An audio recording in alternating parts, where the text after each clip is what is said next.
Hello friends, ಎಲ್ರಿಗೂ ನಮಸ್ಕಾರ. Welcome back to NTA fashions Kannada. Friends, ಇವತ್ತಿನ ವಿಡಿಯೋದಲ್ಲಿ ನಾನು ಕಟೋರಿ ಬ್ಲೌಸು ಪರ್ಫೆಕ್ಟ್ ಸ್ಟಿಚಿಂಗನ್ನು ಹೇಳ್ಕೊಡ್ತಾ ಇದ್ದೀನಿ. ಲಾಸ್ಟ್ ವಿಡಿಯೋದಲ್ಲಿ ಇದ್ರ ಕಟಿಂಗು ಸಹ ನಾನು ಅಪ್ಲೋಡ್ ಮಾಡಿದ್ದೀನಿ. ಫ್ರೆಂಡ್ಸ್, ಯಾರಾದರೂ ನೋಡಿಲ್ಲ ಅಂದರೆ ನಾನು ಡಿಸ್ಕ್ರಿಪ್ಷನ್ನಲ್ಲಿ ಲಿಂಕನ್ನು ಕೊಟ್ಟಿರ್ತೀನಿ, ಒಂದ್ಸಲ ಚೆಕ್ ಮಾಡ್ಕೊಳ್ಳಿ. ಈ ಬ್ಲೌಸ್ ಸ್ಟಿಚಿಂಗ್ ಅನ್ನೋದು ನಾವು ಯಾವುದೇ ಬ್ಲೌಸ್ ಆದರೂ ಸಹ ಸ್ಟೆಪ್ ಬೈ ಸ್ಟೆಪ್ ಫಾಲೋ ಮಾಡಿ ಸ್ಟಿಚ್ ಮಾಡ್ಕೊಂಡಿದ್ದೀವಿ ಅಂದರೆ ನಮಗೆ ಪರ್ಫೆಕ್ಟಾಗಿ ಫಿಟ್ಟಿಂಗ್ ಅನ್ನೋದು ಬರುತ್ತೆ. ಅದೇ ಥರ ಫಾಸ್ಟಾಗಿ ನಾವು ಸ್ಟಿಚ್ ಮಾಡ್ಕೊಳ್ಬೋದು. ಇವತ್ತಿನ ವಿಡಿಯೋದಲ್ಲಿ ನಾನು ಕಟೋರಿ ಬ್ಲೌಸು ಫ್ರಂಟ್ ಪಾರ್ಟ್ ಸ್ಟಿಚಿಂಗನ್ನು ಹೇಳ್ಕೊಡ್ತಾ ಇದ್ದೀನಿ. ಫ್ರೆಂಡ್ಸ್, ಆಲ್ರೆಡಿ ನಾನು ಫುಲ್ ಬ್ಲೌಸ್ ಸ್ಟಿಚಿಂಗ್ ಅನ್ನೋದು ತುಂಬ ವಿಡಿಯೋಸ್ಗಳಲ್ಲಿ ಅಪ್ಲೋಡ್ ಮಾಡಿದ್ದೀನಿ. ಅದಕ್ಕೋಸ್ಕರ ನಾನಿವತ್ತು ಕಟೋರಿ ಬ್ಲೌಸು ಫ್ರಂಟ್ ಪಾರ್ಟ್ ಸ್ಟಿಚಿಂಗನ್ನು ಹೇಳ್ಕೊಡ್ತಾ ಇದ್ದೀನಿ. ವಿಡಿಯೋನ ಎಲ್ಲೂ ಸ್ಕಿಪ್ ಮಾಡದೆ ಪೂರ್ತಿ ವಿಡಿಯೋನ ನೋಡಿ ಫ್ರೆಂಡ್ಸ್. ಹಾಗೇನೆ ಯಾರೆಲ್ಲ ನನ್ನ ಚಾನಲ್ನ ಹೊಸದಾಗಿ ನೋಡ್ತಾ ಇದ್ದೀರಾ ಪ್ಲೀಸ್ ಸಬ್ಸ್ಕ್ರೈಬ್ ಮಾಡ್ಕೊಳ್ಳಿ. ಹಾಗೇನೆ ಪಕ್ಕದಲ್ಲಿರೋ ಬೆಲ್ ಐಕಾನ್ನ ಕ್ಲಿಕ್ ಮಾಡಿಕೊಂಡು ಆಲ್ ಅನ್ನೋ ಆಪ್ಷನ್ನ ಸೆಲೆಕ್ಟ್ ಮಾಡ್ಕೊಳ್ಳಿ. ನಾನು ಹಾಕೋ ವಿಡಿಯೋಸ್ ಎಲ್ಲ ನಿಮಗೆ ನೋಟಿಫಿಕೇಶನ್ ಬರುತ್ತೆ. ಫ್ರೆಂಡ್ಸ್, ಬನ್ನಿ ಈಗ ಕಟೋರಿ ಬ್ಲೌಸ್ ಸ್ಟಿಚಿಂಗ್ ಅನ್ನೋದು ಪರ್ಫೆಕ್ಟಾಗಿ ಸ್ಟೆಪ್ ಬೈ ಸ್ಟೆಪ್ ನಾವು ಯಾವ ಥರ ಸ್ಟಿಚ್ ಮಾಡ್ಕೊಳ್ಳೋದು ಅಂತ ನೋಡೋಣ. ನೋಡಿ, ಕಟೋರಿ ಪಾರ್ಟು ನಮಗೆ 2 ಪೀಸ್ ಅನ್ನೋದು ಬರುತ್ತೆ ಫ್ರಂಟಲ್ಲಿ. ಈ 2 ಪೀಸನ್ನು ನಾವೀಗ ಮೊದಲಿಗೆ ಲೈನಿಂಗು ಮೈನ್ ಫ್ಯಾಬ್ರಿಕನ್ನು ಜಾಯಿಂಟ್ ಮಾಡ್ಕೊಳ್ಳೋಣ. 2 ಪೀಸು ನಾವು ಹಾಕ್ಕೊಳ್ಳೋವಾಗ ಉಲ್ಟಾ ಸೈಡ್ಗೆ ಈ ಥರ ಆಪೋಸಿಟ್ ಬರೋ ಥರನೇ ಹಾಕ್ಕೊಳ್ಬೇಕು. ಈ ಥರ ಹಾಕ್ಕೊಂಡು ಇದ್ರ ಮೇಲೆ ನಾವು ಲೈನಿಂಗ್ನ ಹಾಕ್ಕೊಳ್ಬೇಕು. ಈ ಫ್ರಂಟ್ ಪಾರ್ಟಲ್ಲಿ ನಮಗೆ ಉಕ್ಸ್ಪಟ್ಟಿ ಕಾಜಾಪಟ್ಟಿ ಎರಡೂ ಆಪೋಸಿಟಲ್ಲೇ ಬರೋ ಥರ ನಾವು ಹಾಕ್ಕೊಂಡು ಸ್ಟಿಚ್ ಮಾಡ್ಕೊಳ್ಬೇಕು. ನೋಡಿ, 2 ಪಾರ್ಟ್ಸು ಸಹ ನಾವು ಈ ಥರ ಹಾಕ್ಕೊಳ್ಬೇಕು. ಈ ಥರ ಹಾಕ್ಕೊಂಡಾಗ ಆಪೋಸಿಟಲ್ಲೇ ಬರಬೇಕು. ಆ ಥರನೇ ನಾವು ಹಾಕ್ಕೊಂಡು ಸ್ಟಿಚ್ ಮಾಡ್ಕೊಳ್ಬೇಕು. ಇಲ್ಲಾಂದರೆ 2 ಪಾರ್ಟ್ಸು ಸಹ ನಮಗೆ ಒಂದೇ ಕಡೆ ಬರೋ ಚಾನ್ಸಸ್ ಇರುತ್ತೆ. ಇದನ್ನು ನೋಡಿಕೊಂಡು ನಾವು ಸ್ಟಿಚ್ ಮಾಡ್ಕೊಳ್ಬೇಕು. ಈಗ ನಾನು 2 ಪಾರ್ಟ್ಸನ್ನು ಸಹ ಲೈನಿಂಗು ಮೈನ್ ಫ್ಯಾಬ್ರಿಕ್ಕು ಅಟ್ಯಾಚ್ ಮಾಡ್ಕೊಳ್ತೀನಿ.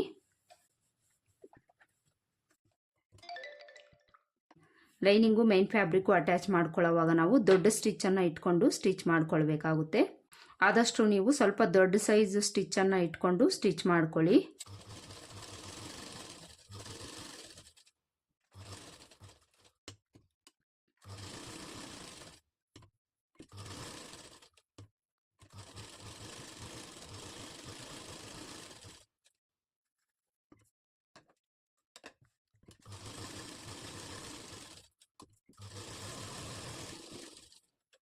ಈ ಥರ ಲೈನಿಂಗು ಮೈನ್ ಫ್ಯಾಬ್ರಿಕ್ಕು ಅಟ್ಯಾಚ್ ಮಾಡಿಕೊಂಡು ಸುತ್ತಲೂ ಇರೋ ಎಕ್ಸ್ಟ್ರಾ ಫ್ಯಾಬ್ರಿಕ್ನ ಕಟ್ ಮಾಡ್ಕೊಳ್ಬೇಕು.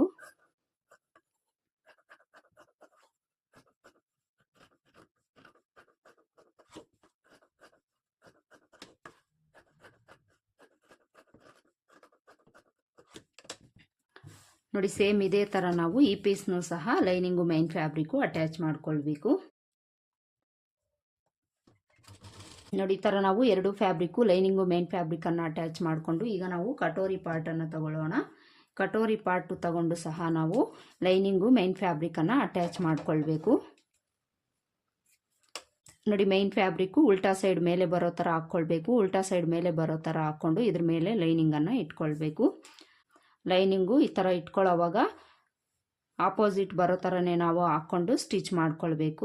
ಈ ಥರ ಹಾಕ್ಕೊಂಡು 2 ಪಾರ್ಟ್ಸ್ಗೂ ಸಹ ನಾವು ಲೈನಿಂಗು ಮೈನ್ ಫ್ಯಾಬ್ರಿಕ್ ಅಟ್ಯಾಚ್ ಮಾಡಿಕೊಂಡು ಸುತ್ತಲೂ ಇರೋ ಎಕ್ಸ್ಟ್ರಾ ಫ್ಯಾಬ್ರಿಕ್ನ ಕಟ್ ಮಾಡ್ಕೊಳ್ಬೇಕು.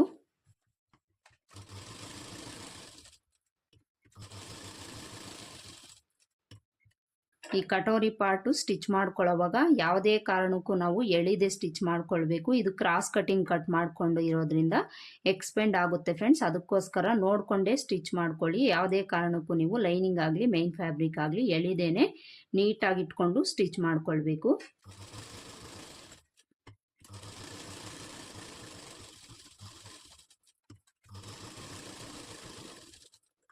ಈ ಥರ ಸ್ಟಿಚ್ ಮಾಡಿಕೊಂಡು ಈಗ ಸುತ್ತಲೂ ಇರೋ ಎಕ್ಸ್ಟ್ರಾ ಫ್ಯಾಬ್ರಿಕ್ನ ಕಟ್ ಮಾಡ್ಕೊಳ್ಬೇಕು.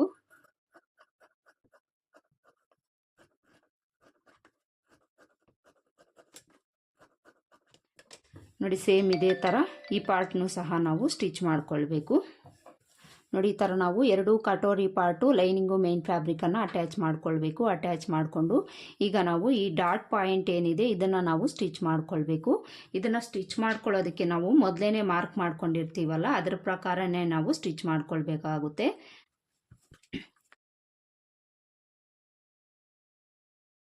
ಡಾಟ್ನ ಹಿಡಿದು ಈ ಕಡೆ 1/4 ಇಂಚು ಈ ಕಡೆ 1/4 ಇಂಚಿಗೆ ನಾನು ಮಾರ್ಕ್ ಮಾಡ್ಕೊಂಡಿದ್ದೀನಿ. ಈ ಥರ ಮಾರ್ಕ್ ಮಾಡಿಕೊಂಡು ಡಾಟ್ನ ಲೆಂತು 3 ಇಂಚಿಗೆ ಮಾರ್ಕ್ ಮಾಡ್ಕೊಂಡಿದ್ದೀನಿ. ಈ ಥರ ಕಟಿಂಗ್ ಮಾಡ್ಕೊಳ್ಳೋವಾಗ ನಾವೇನು ಮಾರ್ಕ್ ಮಾಡ್ಕೊಂಡಿರ್ತೀವೋ ಅದ್ರ ಪ್ರಕಾರನೇ ನಾವು ಇಲ್ಲಿ ಸ್ಟಿಚ್ ಮಾಡ್ಕೊಳ್ಬೇಕು. ಈ ಮಧ್ಯಕ್ಕೆ ಈ ಥರ ಇಟ್ಕೊಳ್ಬೇಕು. ಈ ಥರ ಇಟ್ಕೊಂಡು ನಾವೇನು ಮಾರ್ಕ್ ಮಾಡ್ಕೊಂಡಿದ್ದೀವೋ ಅದರ ಪ್ರಕಾರ ನಾವು ಅದ್ರ ಮೇಲೇನೆ ಸ್ಟಿಚ್ ಮಾಡ್ಕೊಳ್ಬೇಕು. ನೋಡಿ ಈ ಥರ ಇಟ್ಕೊಂಡು ಮೊದಲಿಗೆ ರಫ್ ಸ್ಟಿಚ್ ಹಾಕ್ಕೊಂಡು ಸ್ಟಿಚ್ ಮಾಡ್ಕೊಳ್ತಾ ಬಂದು ಎಂಡಿಂಗಲ್ಲೂ ಸಹ ನಾವು ರಫ್ ಸ್ಟಿಚನ್ನು ಹಾಕ್ಕೊಳ್ಬೇಕು. ನೋಡಿ ಈ ಥರ ನಾವು ಸ್ಟಿಚ್ ಮಾಡಿಕೊಂಡ್ರೆ ಈ ಥರ ನಮಗೆ ಬರುತ್ತೆ. ಈಗ ಇನ್ನೊಂದು ಪಾರ್ಟ್ಗೂ ಸಹ ಇದೇ ಥರ ನಾವು ಡಾಟನ್ನು ಸ್ಟಿಚ್ ಮಾಡ್ಕೊಳ್ಬೇಕು. ಇದನ್ನು ಸಹ ನಾವು ಕರೆಕ್ಟಾಗಿ ಏನು ಮಾರ್ಕ್ ಮಾಡ್ಕೊಂಡಿದ್ದೀವೋ ಅಲ್ಲಿಗೆ ನಾವು ಇಟ್ಕೊಂಡು ಸ್ಟಿಚ್ ಮಾಡ್ಕೊಳ್ಬೇಕು. ನೋಡಿ ಮೊದಲಿಗೆ ಮಿಡಿಲ್ಗೆ ಈ ಥರ ಫೋಲ್ಡ್ ಮಾಡ್ಕೊಳ್ಬೇಕು. ಈ ಥರ ಫೋಲ್ಡ್ ಮಾಡಿಕೊಂಡು ಡಾಟ್ನ ಬಿಡ್ತು ನಾವು ಎಲ್ಲಿಗೆ ಮಾರ್ಕ್ ಮಾಡ್ಕೊಂಡಿದ್ದೀವೋ ಅಲ್ಲಿಗೆ ಕರೆಕ್ಟಾಗಿ ನಾವು ಸ್ಟಿಚ್ ಮಾಡ್ಕೊಳ್ಬೇಕು.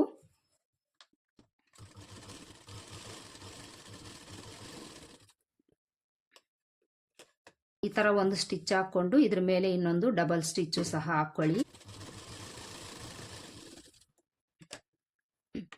ನೋಡಿ ಈ ಥರ ನಾವು ಡಾಟನ್ನು ಸ್ಟಿಚ್ ಮಾಡ್ಕೊಳ್ಬೇಕು.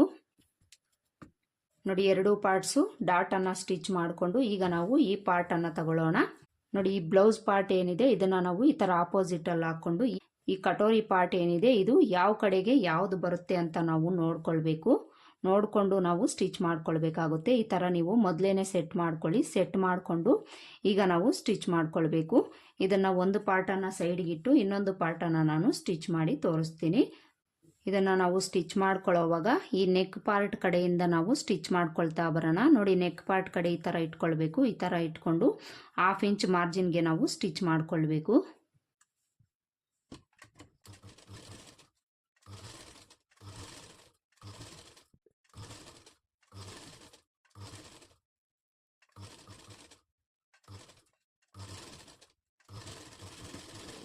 ಈ ಥರ ಸ್ಟಿಚ್ ಮಾಡಿಕೊಂಡು ಇದ್ರ ಮೇಲೆ ಇನ್ನೊಂದು ಡಬಲ್ ಸ್ಟಿಚ್ ನಾವು ಹಾಕ್ಕೊಳ್ಬೇಕು.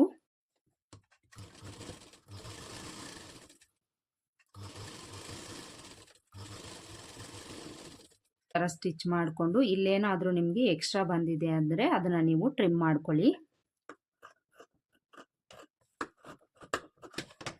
ಒಂದು ಕಡೆ ಪಾರ್ಟು ನಾವು ಕಟೋರಿ ಪಾರ್ಟನ್ನು ಸ್ಟಿಚ್ ಮಾಡ್ಕೊಂಡಾಯ್ತು. ಇನ್ನೊಂದು ಕಡೆನೂ ಸಹ ನಾವು ಇದೇ ಥರ ಸ್ಟಿಚ್ ಮಾಡ್ಕೊಳ್ಬೇಕು.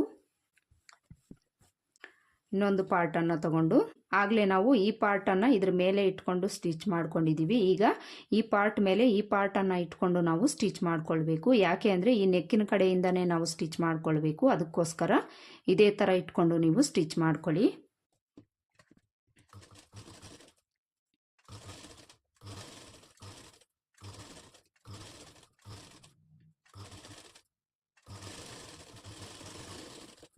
ಈ ಥರ ಸ್ಟಿಚ್ ಮಾಡಿಕೊಂಡು ಇದ್ರ ಮೇಲೆ ಇನ್ನೊಂದು ಡಬಲ್ ಸ್ಟಿಚ್ ಹಾಕ್ಕೊಳ್ಬೇಕು.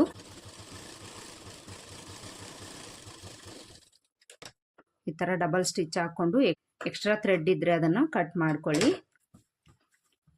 ನೋಡಿ ಈಗ ಟಾಪ್ ಸೈಡಲ್ಲಿ ನಮಗೆ ಈ ಥರ ಕಾಣಿಸ್ತಾ ಇದೆ.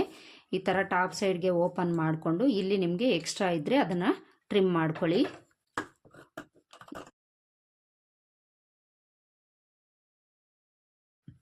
ನೋಡಿ ಎರಡೂ ಪಾರ್ಟ್ಸು ನಾವೀಗ ಕಟೋರಿ ಪಾರ್ಟ್ಸನ್ನು ಸ್ಟಿಚ್ ಮಾಡ್ಕೊಂಡಾಯ್ತು.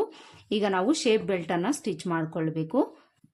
ಶೇಪ್ ಬೆಲ್ಟ್ ಪೀಸನ್ನು ತಗೊಳ್ಳೋಣ. ಶೇಪ್ ಬೆಲ್ಟ್ ಪೀಸನ್ನು ತಗೊಂಡು ನಾವೀಗ ಸ್ಟಿಚ್ ಮಾಡ್ಕೊಳ್ಳೋಣ. ಈ ಶೇಪ್ ಬೆಲ್ಟ್ಗೆ ನಾವಿಲ್ಲಿ ಲೈನಿಂಗನ್ನು 4 ಪೀಸ್ ತಗೊಳ್ಬೇಕು. ಮೇನ್ ಫ್ಯಾಬ್ರಿಕ್ಕು 2 ಪೀಸನ್ನು ತಗೊಳ್ಬೇಕು. ನಾನಿಲ್ಲಿ 4 ಪೀಸನ್ನು ಲೈನಿಂಗು ಕಟ್ ಮಾಡ್ಕೊಂಡಿದ್ದೀನಿ.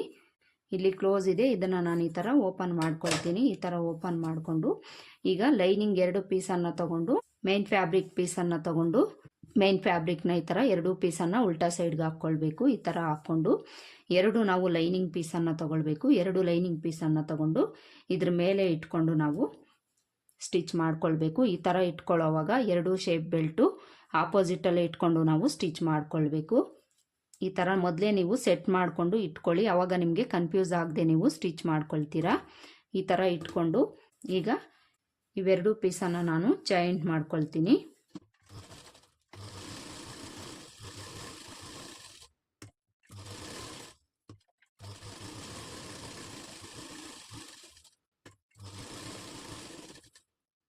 ಇನ್ನೊಂದು ಪೀಸ್ನು ಸಹ ನಾವು ಇದೇ ಥರ ಸ್ಟಿಚ್ ಮಾಡ್ಕೊಳ್ಬೇಕು.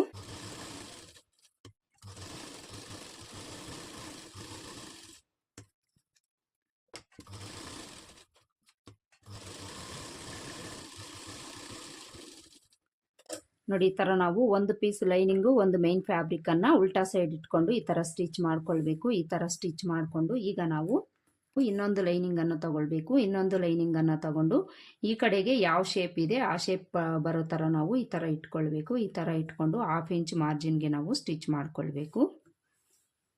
ಮೇನ್ ಫ್ಯಾಬ್ರಿಕ್ಕು ಸೀದಾ ಸೈಡ್ ಇರಬೇಕು, ಅದ್ರ ಮೇಲೆ ಲೈನಿಂಗ್ ಇರಬೇಕು. ಇದೇ ಥರ ಇಟ್ಕೊಂಡು ನಾವು ಸ್ಟಿಚ್ ಮಾಡ್ಕೊಳ್ಬೇಕು.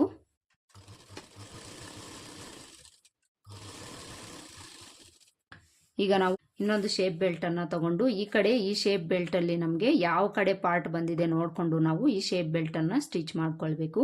ಈ ಕಡೆ ನಮಗೆ ಸೈಡ್ ಜಾಯಿಂಟ್ ಕಡೆ ಬಂದಿದೆಯಲ್ಲ ಅದನ್ನೇ ನಾವು ಇಲ್ಲಿ ಹಾಕ್ಕೊಳ್ಬೇಕು. ಈ ಥರ ಹಾಕ್ಕೊಂಡು ಈ ಲೈನಿಂಗ್ನು ಸಹ ನಾವು ಸೈಡ್ ಜಾಯಿಂಟ್ ಕಡೆ ಪಾರ್ಟ್ ಇದೆಯಲ್ಲ ಅದನ್ನು ನಾವು ಈ ಥರ ಇಟ್ಕೊಂಡು ಈ ಶೇಪ್ ಬೆಲ್ಟ್ಗೂ ಸಹ ನಾವು ಒಂದು 1/2 ಇಂಚ್ ಮಾರ್ಜಿನ್ಗೆ ಎಡ್ಜಲ್ಲಿ ಸ್ಟಿಚ್ ಮಾಡ್ಕೊಳ್ಬೇಕು.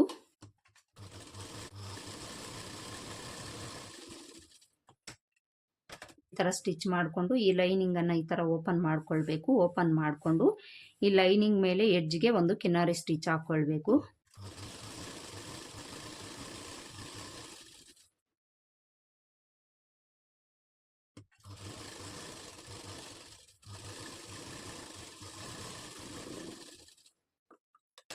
ಈ ಥರ ಸ್ಟಿಚ್ ಮಾಡಿಕೊಂಡು ಈಗ ಈ ಲೈನಿಂಗು ಈ ಥರ ಕುಳೆ ಒಳಗಡೆ ಹೋಗೋ ಥರ ಫೋಲ್ಡ್ ಮಾಡಿಕೊಂಡು ಇದ್ರ ಮೇಲೆ ಇನ್ನೊಂದು ಟಾಪ್ ಸ್ಟಿಚ್ ಹಾಕ್ಕೊಳ್ಬೇಕು.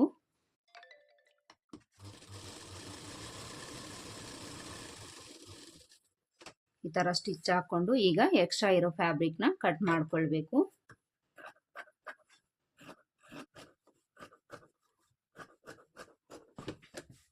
ಈ ಥರ ನಾವು 2 ಶೇಪ್ ಬೆಲ್ಟ್ನು ಸಹ ರೆಡಿ ಮಾಡ್ಕೊಳ್ಬೇಕು. ಶೇಪ್ ಬೆಲ್ಟು ರೆಡಿ ಮಾಡ್ಕೊಂಡಾದ್ಮೇಲೆ ಒಂದ್ಸಲ ಚೆಕ್ ಮಾಡ್ಕೊಳ್ಳಿ. 2 ಶೇಪ್ ಬೆಲ್ಟು ಈಕ್ವಲ್ ಆಗಿ ಇದೆಯಾ ಇಲ್ವಾ ಅಂತ ಒಂದ್ಸಲ ಚೆಕ್ ಮಾಡಿಕೊಂಡು ಆಮೇಲೆ ನೀವು ಸ್ಟಿಚ್ ಮಾಡ್ಕೊಳ್ಳಿ. ಈ ಥರ ಒಂದ್ರ ಮೇಲೆ ಒಂದು ಇಟ್ಕೊಳ್ಳಿ. ಈ ಥರ ಇಟ್ಕೊಂಡು ಹೆಚ್ಚು ಕಡಿಮೆ ಏನಾದರೂ ಇದ್ದರೆ ನೀವು ಇಲ್ಲೇನೆ ಕಟ್ ಮಾಡ್ಕೊಳ್ಳಿ. ಈ ಥರ ನೀವು ಚೆಕ್ ಮಾಡ್ಕೊಂಡಿಲ್ಲ ಅಂದರೆ ಉಕ್ಸ್ಪಟ್ಟಿ ಕಾಜಾಪಟ್ಟಿ ಕಡೆ ನಿಮಗೆ ಅಪ್ ಆ್ಯಂಡ್ ಡೌನ್ ಅನ್ನೋದು ಬರುತ್ತೆ ಫ್ರೆಂಡ್ಸ್. ಅದಕ್ಕೋಸ್ಕರ ಮೊದಲೇನೆ ನೀವು ಚೆಕ್ ಮಾಡಿಕೊಂಡು ಆಮೇಲೆ ಸ್ಟಿಚ್ ಮಾಡ್ಕೊಳ್ಳಿ. 2 ಶೇಪ್ ಬೆಲ್ಟು ರೆಡಿ ಮಾಡ್ಕೊಂಡಾಯ್ತಲ್ಲ, ಈಗ ಶೇಪ್ ಬೆಲ್ಟ್ ಅಟ್ಯಾಚ್ ಮಾಡ್ಕೊಳ್ಳೋಣ. ಶೇಪ್ ಬೆಲ್ಟು ನಾನು ಇನ್ವಿಸಿಬಲ್ ಸ್ಟಿಚ್ಚನ್ನು ಮಾಡ್ತಾ ಇದ್ದೀನಿ ಫ್ರೆಂಡ್ಸ್. ಅದಕ್ಕೋಸ್ಕರ ಶೇಪ್ ಬೆಲ್ಟ್ನ ಈ ಥರ ಲೈನಿಂಗ್ ಒಂದು ಕಡೆಗೆ ಮೇನ್ ಫ್ಯಾಬ್ರಿಕ್ ಒಂದು ಕಡೆಗೆ ಓಪನ್ ಮಾಡ್ಕೊಳ್ಬೇಕು. ಈ ಥರ ಓಪನ್ ಮಾಡಿಕೊಂಡು ಈಗ ಬಾಡಿ ಪಾರ್ಟನ್ನು ತಗೊಳ್ಬೇಕು. ಬಾಡಿ ಪಾರ್ಟನ್ನು ತಗೊಂಡು ಇದ್ರ ಮೇಲೆ ನಾವು ಒಂದು 1/4 ಇಂಚನ್ನು ಬಿಟ್ಟು ಇಲ್ಲಿಂದ ಒಂದು 1/2 ಇಂಚ್ ಮಾರ್ಜಿನ್ಗೆ ಸ್ಟಿಚ್ ಮಾಡ್ಕೊಳ್ಬೇಕು. ಈ ಥರ ಸ್ಟಿಚ್ ಮಾಡ್ಕೊಳ್ಳೋವಾಗ ಈ ಡಾಟ್ ಏನು ಹಿಡ್ದಿದ್ದೀವಿ ನಾವು ಇದನ್ನು ಈ ಥರ ಒಳಗಡೆಗೆ ಫೋಲ್ಡ್ ಮಾಡಿಕೊಂಡೇ ನಾವು ಸ್ಟಿಚ್ ಮಾಡ್ಕೊಳ್ಬೇಕು.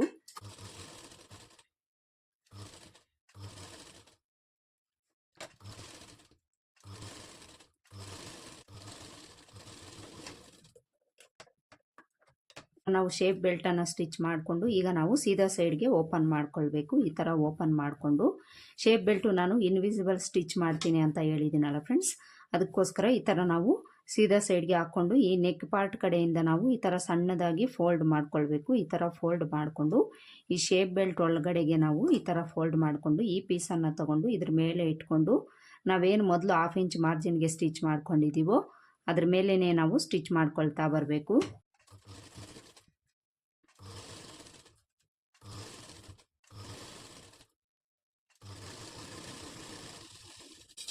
ಈ ಥರ 1/2 ಇಂಚ್ ಮಾರ್ಜಿನ್ಗೆ ಸ್ಟಿಚ್ ಮಾಡಿಕೊಂಡು ಈಗ ಇದನ್ನು ಈ ಥರ ಉಲ್ಟಾ ತಿರುಗಿಸ್ಕೊಂಡು ಇನ್ನೊಂದು ಡಬಲ್ ಸ್ಟಿಚ್ ಹಾಕ್ಕೊಳ್ಬೇಕು.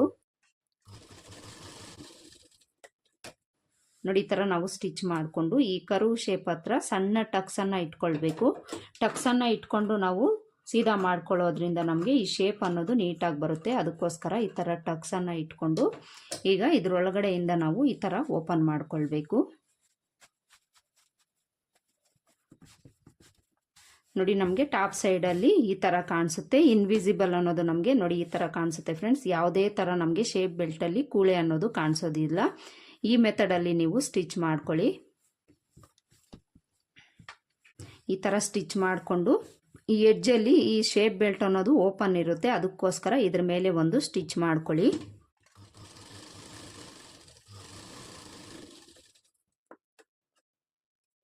ಈ ಥರ ಸ್ಟಿಚ್ ಮಾಡಿಕೊಂಡು ಇಲ್ಲೇನಾದರೂ ನಿಮಗೆ ಫ್ಯಾಬ್ರಿಕ್ ಎಕ್ಸ್ಟ್ರಾ ಇದೆ ಅಂತ ಅನಿಸಿದರೆ ಅದನ್ನು ಸ್ಟ್ರೈಟ್ ಆಗಿರೋ ಥರ ಕಟ್ ಮಾಡ್ಕೊಳ್ಳಿ. ನೋಡಿ ಇಲ್ಲಿ ನಾವು ಒಂದು ಕಡೆ ಶೇಪ್ ಬೆಲ್ಟನ್ನು ಅಟ್ಯಾಚ್ ಮಾಡ್ಕೊಂಡಾಯಿತು. ಇನ್ನೊಂದು ಕಡೆನೂ ಸಹ ಇದೇ ಥರ ನಾವು ಶೇಪ್ ಬೆಲ್ಟನ್ನು ಅಟ್ಯಾಚ್ ಮಾಡ್ಕೊಳ್ಬೇಕು. ಶೇಪ್ ಬೆಲ್ಟನ್ನು ತಗೊಳ್ಳಿ. ಶೇಪ್ ಬೆಲ್ಟ್ ತಗೊಂಡು ಈ ಥರ ಮೇನ್ ಫ್ಯಾಬ್ರಿಕ್ ಒಂದು ಕಡೆಗೆ, ಲೈನಿಂಗ್ ಒಂದು ಕಡೆಗೆ ಓಪನ್ ಮಾಡ್ಕೊಳ್ಬೇಕು. ಈ ಥರ ಓಪನ್ ಮಾಡಿಕೊಂಡು ಶೇಪ್ ಬೆಲ್ಟ್ನ ಈ ಥರ ಹಾಕ್ಕೊಂಡು ಈಗ ನಾವು ಬಾಡಿ ಪಾರ್ಟನ್ನು ತಗೊಳ್ಬೇಕು. ಬಾಡಿ ಪಾರ್ಟ್ ತಗೊಂಡು ಆಗಲೇ ನಾವು ಉಕ್ಸ್ಪಟ್ಟಿ ಕಡೆಯಿಂದ ಸ್ಟಿಚ್ ಮಾಡ್ಕೊಂಡಿದ್ದೀವಿ, ಇದಕ್ಕೆ ನಾವು ಸೈಡ್ ಜಾಯಿಂಟ್ ಕಡೆಯಿಂದ ಸ್ಟಿಚ್ ಮಾಡ್ಕೊಳ್ಬೇಕು. ಅದಕ್ಕೋಸ್ಕರ ಈ ಕಡೆಯಿಂದ ನಾವು ಒಂದು 1/4 ಇಂಚು ಶೇಪ್ ಬೆಲ್ಟನ್ನು ಬಿಟ್ಟು ಈ ಥರ ಇಟ್ಕೊಳ್ಬೇಕು. ಈ ಥರ ಇಟ್ಕೊಂಡು ಎಷ್ಟಕ್ಕೆ ಬರುತ್ತೆ ನಾವು ನೋಡ್ಕೊಳ್ಬೇಕು. ಈ ಥರ ನೋಡಿಕೊಂಡು ಅಲ್ಲಿಂದ ನಾವು ಸ್ಟಿಚ್ ಮಾಡ್ಕೊಳ್ತಾ ಬರಬೇಕು 1/2 ಇಂಚ್ ಮಾರ್ಜಿನ್ಗೆ.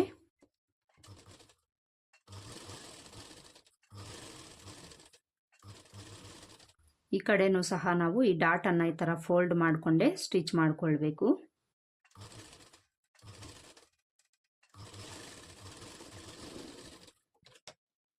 ಈ ಥರ ಸ್ಟಿಚ್ ಮಾಡಿಕೊಂಡು ಈಗ ಇದನ್ನು ಸೀದಾ ಸೈಡ್ ಇಟ್ಕೊಳ್ಬೇಕು. ಸೀದಾ ಸೈಡ್ ಇಟ್ಕೊಂಡು ಈ ಕಡೆಯಿಂದ ಈ ಥರ ಸಣ್ಣದಾಗಿ ಫೋಲ್ಡ್ ಮಾಡ್ಕೊಳ್ಬೇಕು. ಈ ಥರ ಫೋಲ್ಡ್ ಮಾಡ್ಕೊಂಡು ಇದನ್ನು ನಾವು ಈ ಥರ ತಗೊಳ್ಬೇಕು. ಈ ಥರ ತಗೊಂಡು ಆಗಲೇ ನಾವು ಏನು ಸ್ಟಿಚ್ ಮಾಡಿದ್ದೀವೋ ಅದ್ರ ಮೇಲೇ ನಾವು ಸ್ಟಿಚ್ ಮಾಡ್ಕೊಳ್ತಾ ಬರಬೇಕು.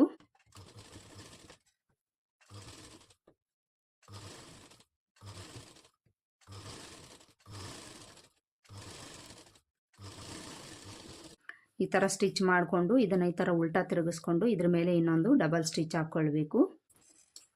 ಈ ಥರ ಸ್ಟಿಚ್ ಹಾಕ್ಕೊಂಡು ಇದಕ್ಕೂ ಸಹ ನಾವು ಸಣ್ಣ ಸಣ್ಣ ಟಕ್ಸನ್ನು ಇಟ್ಕೊಂಡು ನಾವು ಸೀದಾ ಮಾಡಿಕೊಳ್ಬೇಕು.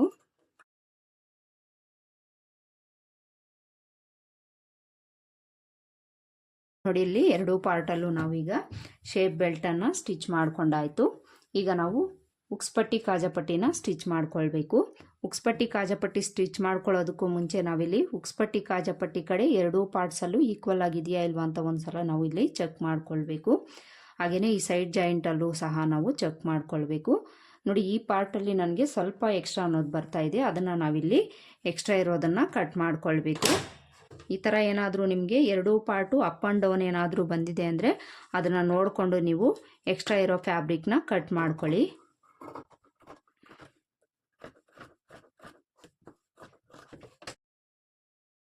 ಉಕ್ಸ್ಪಟ್ಟಿ ಕಾಜಾಪಟ್ಟಿ ಕಡೆನೂ ಸಹ ನನಗೆ ಸ್ವಲ್ಪ ಅಪ್ ಆ್ಯಂಡ್ ಡೌನ್ ಅನ್ನೋದು ಬರ್ತಾ ಇದೆ ಫ್ರೆಂಡ್ಸ್, ಅದನ್ನು ನಾನು ಕಟ್ ಮಾಡ್ಕೊಳ್ತೀನಿ.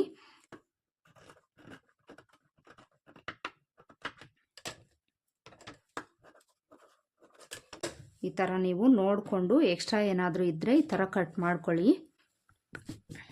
ನೋಡಿ, ಇಲ್ಲಿ ಕಟ್ ಮಾಡಿಕೊಂಡಾಗ ಇಲ್ಲಿ ಸ್ಟಿಚ್ ಅನ್ನೋದು ನನಗೆ ಓಪನ್ ಆಗಿದೆ, ಅದಕ್ಕೋಸ್ಕರ ಇದ್ರ ಮೇಲೆ ಒಂದು ಸ್ಟಿಚ್ ಮಾಡ್ಕೊಳ್ತೀನಿ.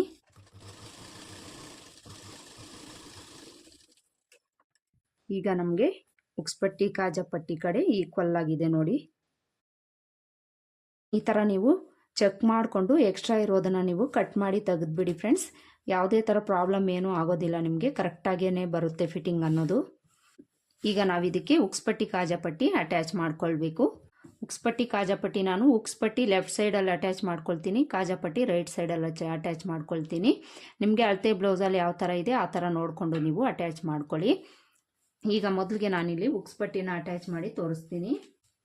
ಉಕ್ಸ್ಪಟ್ಟಿಗೆ ನಾನಿಲ್ಲಿ ನೋಡಿ, ಇಲ್ಲಿ 2 ಇಂಚ್ ಅಗಲದ ಫ್ಯಾಬ್ರಿಕನ್ನು ತೊಗೊಂಡಿದ್ದೀನಿ. 2 ಇಂಚ್ ಅಗಲದ ಫ್ಯಾಬ್ರಿಕನ್ನು ತೊಗೊಂಡು ಈ ಥರ ಡಬಲ್ ಫೋಲ್ಡ್ ಮಾಡ್ಕೊಳ್ಬೇಕು. ಈ ಥರ ಡಬಲ್ ಫೋಲ್ಡ್ ಮಾಡಿಕೊಂಡು ಉಕ್ಸ್ಪಟ್ಟಿ ಅಟ್ಯಾಚ್ ಮಾಡ್ಕೊಳ್ಳೋವಾಗ ಈ ಬಾಡಿ ಪಾರ್ಟ್ ಅನ್ನೋದು ರೈಟ್ ಸೈಡ್ಗೆ ಇಟ್ಕೊಳ್ಬೇಕು. ರೈಟ್ ಸೈಡ್ಗೆ ಇಟ್ಕೊಂಡು ಈ ಉಕ್ಸ್ಪಟ್ಟಿನ ಈ ಥರ ಡಬಲ್ ಫೋಲ್ಡ್ ಮಾಡ್ಕೊಂಡಿದ್ದೀವಲ್ಲ, ಇದನ್ನು ನಾವು ಇದ್ರ ಮೇಲೆ ಈ ಥರ ಇಟ್ಕೊಳ್ಬೇಕು. ಈ ಥರ ಇಟ್ಕೊಂಡು ಈ ಕಡೆ ಒಂದು 1/2 ಇಂಚ್ ಎಕ್ಸ್ಟ್ರಾ ಅನ್ನೋದು ಫ್ಯಾಬ್ರಿಕ್ ಬಿಡಬೇಕು. ಈ ಥರ ಬಿಟ್ಟು ಇಲ್ಲಿಂದ ನಾವು ಒಂದು 1/4 ಇಂಚ್ ಮಾರ್ಜಿನ್ಗೆ ಸ್ಟಿಚ್ ಮಾಡ್ಕೊಳ್ತಾ ಬರಬೇಕು.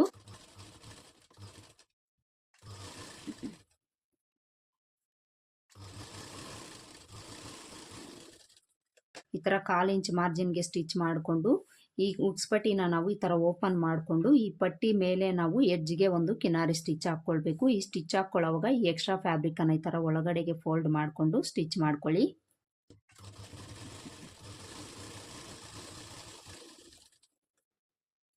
ನೋಡಿ, ಈ ಥರ ನಾವು ಸ್ಟಿಚ್ ಮಾಡಿಕೊಂಡು ಇದನ್ನು ನಾವು ಈ ಥರ ಒಳಗಡೆಗೆ ಫೋಲ್ಡ್ ಮಾಡಿಕೊಂಡು ಎಡ್ಜ್ಗೆ ಒಂದು ಸ್ಟಿಚ್ ಮಾಡ್ಕೊಳ್ಬೇಕು.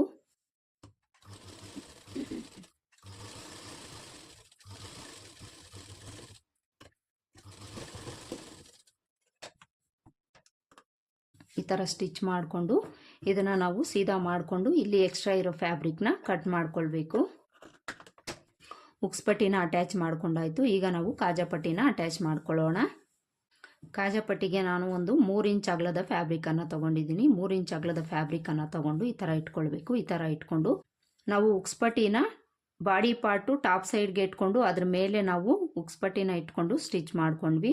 ಕಾಜಾಪಟ್ಟಿಗೆ ನಾವು ಕಾಜಾಪಟ್ಟಿನ ಕೆಳಗಡೆ ಇಟ್ಕೊಂಡು ಇದನ್ನ ನಾವು ಈ ಥರ ಇದ್ರ ಮೇಲೆ ಇಟ್ಕೊಳ್ಬೇಕು. ಈ ಥರ ಇಟ್ಕೊಂಡು ಈ ಕಡೆ ಕೆಳಗಡೆ ಒಂದು 1/2 ಇಂಚ್ ಎಕ್ಸ್ಟ್ರಾ ಇರೋ ಥರನೇ ನಾವು ಇಟ್ಕೊಂಡು ಒಂದು 1/4 ಇಂಚ್ ಮಾರ್ಜಿನ್ಗೆ ಸ್ಟಿಚ್ ಮಾಡ್ಕೊಳ್ಬೇಕು. ನೋಡಿ ಈ ಥರ ಇಲ್ಲಿವರೆಗೂ ಸ್ಟಿಚ್ ಮಾಡ್ಕೊಂಡು ಬಂದು ಈ ಎಕ್ಸ್ಟ್ರಾ ಫ್ಯಾಬ್ರಿಕ್ನ ಈ ಥರ ಒಳಗಡೆಗೆ ಫೋಲ್ಡ್ ಮಾಡಿಕೊಂಡು ಸ್ಟಿಚ್ ಮಾಡ್ಕೊಳ್ಬೇಕು. ಈ ಥರ ಸ್ಟಿಚ್ ಮಾಡಿಕೊಂಡು ಈ ಕಾಜಾಪಟ್ಟಿನ ಈ ಥರ ಓಪನ್ ಮಾಡ್ಕೊಳ್ಬೇಕು. ಈ ಥರ ಓಪನ್ ಮಾಡಿಕೊಂಡು ಇದನ್ನು ನಾವು ನೋಡಿ ಈ ಥರ ಡಬಲ್ ಫೋಲ್ಡ್ ಮಾಡಿಕೊಂಡು ಈ ಸ್ಟಿಚ್ ಮೇಲೆ ಇದನ್ನು ನಾವು ಈ ಥರ ಇಟ್ಕೊಂಡು ಎಡ್ಜ್ಗೆ ನಾವು ಸ್ಟಿಚ್ ಮಾಡ್ಕೊಳ್ಬೇಕು.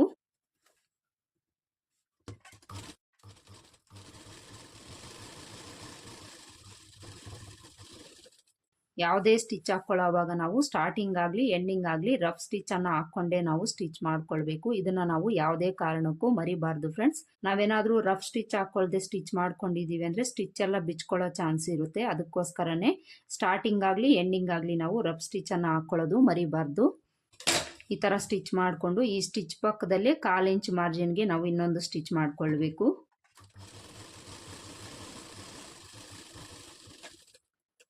ಈ ಥರ ಸ್ಟಿಚ್ ಮಾಡಿಕೊಂಡು ಇಲ್ಲಿ ಸಹ ನಾವು ಎಕ್ಸ್ಟ್ರಾ ಇರೋ ಫ್ಯಾಬ್ರಿಕ್ನ ಕಟ್ ಮಾಡ್ಕೊಳ್ಬೇಕು. ಕಾಜಾಪಟ್ಟಿನೂ ಸಹ ನಾವು ಸ್ಟಿಚ್ ಮಾಡ್ಕೊಂಡಾಯ್ತು. ಈಗ ಉಕ್ಸ್ಪಟ್ಟಿನ ತಗೊಂಡು ಉಕ್ಸ್ಪಟ್ಟಿ ಕಾಜಾಪಟ್ಟಿ ಈಕ್ವಲ್ ಆಗಿದೆಯಾ ಇಲ್ವಾ ಅಂತ ಚೆಕ್ ಮಾಡ್ಕೊಳ್ಳೋಣ. ಉಕ್ಸ್ಪಟ್ಟಿನ ತಗೊಳ್ಳಿ. ಉಕ್ಸ್ಪಟ್ಟಿನ ತಗೊಂಡು ಇದ್ರ ಮೇಲೆ ಈ ಥರ ಇಟ್ಕೊಂಡು ನಾವು ಚೆಕ್ ಮಾಡ್ಕೊಳ್ಬೇಕು ಈಕ್ವಲ್ ಆಗಿದೆಯಾ ಇಲ್ವಾ ಅಂತ. ನೋಡಿ ಇಲ್ಲಿ ನನಗೆ ಕರೆಕ್ಟ್ ಆಗಿದೆ ಫ್ರೆಂಡ್ಸ್. ನಾವು ಆಗ್ಲೇ ಚೆಕ್ ಮಾಡಿಕೊಂಡು ಕರೆಕ್ಟ್ ಮಾಡ್ಕೊಂಡಿರೋದ್ರಿಂದ ನಮಗೆ ಇಲ್ಲಿ ಉಕ್ಸ್ಪಟ್ಟಿ ಕಾಜಾಪಟ್ಟಿ ಅನ್ನೋದು ಅಪ್ ಆ್ಯಂಡ್ ಡೌನ್ ಆಗಿಲ್ಲ, ಈಕ್ವಲ್ ಆಗಿದೆ. ನಾವು ಈ ಥರ ಸ್ಟಿಚ್ ಮಾಡ್ಕೊಂಡಾಗ ನೋಡಿ ನೆಕ್ ಶೇಪ್ ಅನ್ನೋದು ಇದೇ ಥರ ನಮಗೆ ರೌಂಡ್ ಶೇಪಲ್ಲಿ ಇರಬೇಕು. ಈ ಥರನೇ ನಾವು ಸ್ಟಿಚ್ ಮಾಡ್ಕೊಳ್ಬೇಕು. ಈ ನೆಕ್ ಪಾರ್ಟ್ಗೆ ನಾನು ಎಮ್ಮಿಂಗ್ ಪಟ್ಟಿಯನ್ನು ಕೊಟ್ಟು ಸ್ಟಿಚ್ ಮಾಡ್ಕೊಳ್ತೀನಿ. ನೀವು ಬೇಕಿದ್ರೆ ಇದಕ್ಕೆ ಪೈಪಿಂಗ್ ಆದರೂ ಸ್ಟಿಚ್ ಮಾಡ್ಕೊಳ್ಬೋದು. ಈ ಕಟೋರಿ ಬ್ಲೌಸ್ ಅನ್ನೋದು ಶೇಪ್ ಅನ್ನೋದು ಇದೇ ಥರ ನೀಟಾಗಿ ಫಿನಿಶಿಂಗ್ ಅನ್ನೋದು ಬರಬೇಕು ಫ್ರೆಂಡ್ಸ್. ಆಗ್ಲೇ ನಮಗೆ ಲುಕ್ ಅನ್ನೋದು ನೀಟಾಗಿ ಕಾಣಿಸುತ್ತೆ. ನೋಡಿ ಎರಡೂ ಪಾರ್ಟಲ್ಲೂ ಸಹ ಈ ಥರ ಶೇಪ್ ಅನ್ನೋದು ನಮಗೆ ಕರೆಕ್ಟಾಗಿ ಬರಬೇಕು. ಮೇಯ್ನ್ ಆಗಿ ಈ ಕಟೋರಿ ಶೇಪ್ ಅನ್ನೋದು ನಮಗೆ ಕರೆಕ್ಟಾಗಿ ಬಂದಾಗ್ಲೇ ಫ್ರಂಟ್ ಪಾರ್ಟಲ್ಲಿ ನಮಗೆ ಈ ಬ್ಲೌಸ್ ಅನ್ನೋದು ಲುಕ್ಕು ಚೆನ್ನಾಗಿರುತ್ತೆ ಫ್ರೆಂಡ್ಸ್. ಈ ಪಾರ್ಟು ನಾವು ಕರೆಕ್ಟಾಗಿ ಸ್ಟಿಚ್ ಮಾಡ್ಕೊಳ್ಬೇಕು. ನೋಡ್ರಲ್ಲ ಫ್ರೆಂಡ್ಸ್, ಇವತ್ತಿನ ವಿಡಿಯೋದಲ್ಲಿ ನಾನು katori blouse stitching step by step ಯಾವ ಥರ ಮಾಡ್ಕೊಳ್ಳೋದು ಅಂತ ನಾನು ತೋರಿಸ್ಕೊಟ್ಟಿದ್ದೀನಿ. ಹೋಪ್ ಈ ವಿಡಿಯೋ ನಿಮ್ಗೆ ಇಷ್ಟ ಆಗಿದೆ ಅಂತ ಅಂದ್ಕೊಳ್ತೀನಿ. ಇಷ್ಟ ಆಗಿದ್ರೆ ಲೈಕ್ ಮಾಡಿ, ಶೇರ್ ಮಾಡಿ, ಹಾಗೆ ಚಾನಲ್ನ ಸಬ್ಸ್ಕ್ರೈಬ್ ಮಾಡ್ಕೊಂಡಿಲ್ಲ ಅಂದರೆ ಈಗಲೇ ಸಬ್ಸ್ಕ್ರೈಬ್ ಮಾಡ್ಕೊಳ್ಳಿ ಫ್ರೆಂಡ್ಸ್. ಹಾಗೆಯೇ ವಿಡಿಯೋ ನಿಮಗೆ ಹೆಲ್ಪ್ ಆಗುತ್ತೆ ಅಂತ ಅನಿಸಿದರೆ ಫ್ರೆಂಡ್ಸ್ ಆ್ಯಂಡ್ ಫ್ಯಾಮಿಲಿಗೂ ಶೇರ್ ಮಾಡಿ. ಮತ್ತೆ ಸಿಗೋಣ ಮುಂದಿನ ವಿಡಿಯೋದಲ್ಲಿ. ಅಲ್ಲಿವರೆಗೂ ನಮಸ್ಕಾರ. Thanks for watching.